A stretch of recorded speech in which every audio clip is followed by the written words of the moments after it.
So hi! Welcome and welcome back to my YouTube channel, and for today's tutorial, ituturo ko sa inyo kung paano nga ba natin maiwasan ang pagbaba ng battery health ng ating mga iPhones. But first, like, subscribe to my channel and don't forget to hit the subscribe button and the bell to notify you for my new updates. And if you want to learn more, just keep on watching and let's start. So ayan, ang first step natin is pupunta muna tayo sa settings.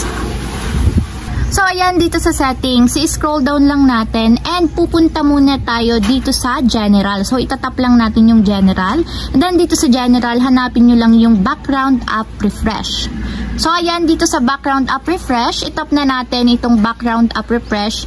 Then after nyan, kung makikita nyo, yung ibang mga iPhone sa inyo is naka-turn on yung background app refresh. So katulad nitong naka-Wi-Fi or naka-Wi-Fi and cellular data.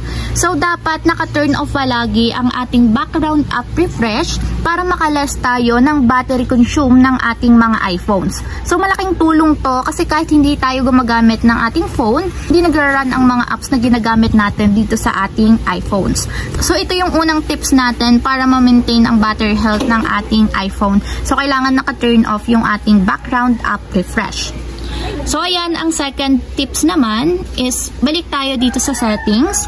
And dito sa settings is scroll down lang ulit natin and pupunta naman tayo dito sa accessibility. Then after nyan dito sa accessibility, pumunta kayo dito sa section ng vision and then itatap nyo dito yung display and text size.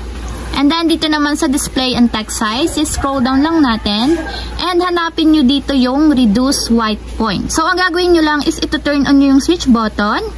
And kung makita nyo may adjust button dyan, so ang gagawin nyo lang is i-adjust nyo siya. The more the higher yung percentage, mas makakalas tayo ng battery health. Since nga, nare-reduce yung intensity ng bright colors niya. So kung titingnan nyo, pag pinababa ko yung percentage na tumataas yung bright colors niya. Pero kapag in-adjust ko siya sa mataas na percentage, lumalabo yung white point niya, katulad nito or nung mga bright colors. So much better kung medyo mataas yung percentage natin dito para makalas tayo ng battery consume. So ilalagay ko lang siya sa 90%. So ayan, ito yung ating pangalawang tips. So proceed na tayo sa third tips natin para sa ating battery health. So balik tayo dito sa settings. So ayan, dito sa settings, scroll down lang ulit natin and tatap ulit natin dito is sa accessibility ulit. So ayan, dito naman sa accessibility, so balik tayo dito sa vision and dito naman this time itatap natin is yung motion. So tap natin yung motion. So ayan, kung makikita nyo dito sa reduce motion may switch button. So ang gagawin nyo lang is ito turn on nyo yung switch button dito. So ayan, kung makikita nyo, pag naka-turn on yan, mababawasan yung mga motion na ginagamit natin sa interface. Kasama na dyan yung mga parallax effect of icons. So ibig sabihin yan, mababawasan yung ibang mga motion effect ng ating mga icons. So malaking impact to para ma-maintain natin yung ating battery. So nakakatulong to para hindi masyadong mabawasan ng ating battery health or ma-maintain natin yung battery health kung ano man yung battery ng iPhones natin ngayon. So ito yung ating pangatlong tips. So proceed na tayo sa pang-apat na tips para sa ating battery health. So balik ulit tayo dito sa settings. So lahat naman ng mga tips natin is andito lang sa settings. So ayan, dito sa settings, scroll down lang ulit natin. And dito naman is pipiliin natin is yung privacy and security. So ayan, dito naman sa privacy and security, itatap lang natin dito yung location services. So tap lang natin. So dito naman sa location services is kailangan naka-turn off yung location services. Once kasi na naka-turn on yan, malaking bawas yan na mag-consume sa ating battery percentage. So pag naka-turn off yan, hindi magra-run yung ating location services. So kailangan naka-turn off din siya. So ayan, tap natin yung turn off. So ayan, dapat nakaganito yung ating location services. So after nating ma-turn off yung location services, proceed na tayo sa pang-limang tips kung paano nga ba natin ma-maintain ang ating battery health. So ito yung last but not the least. So balik tayo sa settings. Then dito sa settings is scroll down lang natin.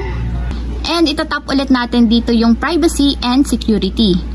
So ayan, dito naman sa privacy and security, itatap lang natin dito yung location services. So kailangan naka-turn on muna yung ating location services para makita natin yung ibang options niya. So dito sa location services, scroll down lang natin. And hanapin nyo yung system services na nandito sa pinakang baba, then itap nyo lang. Then dito sa system services, kung makikita nyo, may mga switch button dito na may mga naka-turn on and naka-turn off. So dito kailangan i-turn off nyo lang yung mga hindi nyo ginagamit ng mga system services. So kung makikita nyo, naka-turn off dito yung ibang mga services na hindi ko naman usually kailangan. So pwedeng ang i-turn on nyo lang dito is yung Find My iPhone. So ayan. Since nga hindi naman natin masyadong ginagamit yan sa ating phone, so pwedeng i-turn off nyo na lang at ang itira nyo lang is yung Find My iPhone since ito lang naman yung pinaka-importante niyang features. So ayan, dapat naka-turn off din itong product improvement kasi parang nga notifications lang naman siya. So much better na naka-turn off na lang itong product improvement natin. So ayun lang guys, yun na yung panlima nating tips kung paano nga ba natin ma-maintain ng maayos yung ating battery health. And huwag kayong mag-alala kasi legit naman to guys, since nga sobrang tagal na din itong mobile phone na ginagamit ko, siguro ilang years na din. And kung makikita nyo naman, nasa 80% pa din naman siya. Naka-fix na siya sa ganyan and hindi na siya masyadong nababawasan since nga madami na akong binago sa features and settings ng aking phone. So ayun lang guys, ganun lang kasimple. Sana nakatulong sa inyo. If you have a question, comment down below and don't forget to hit the subscribe button and the bell to notify you for my new updates. And thank you for watching. Living life, every day, late at night, not okay.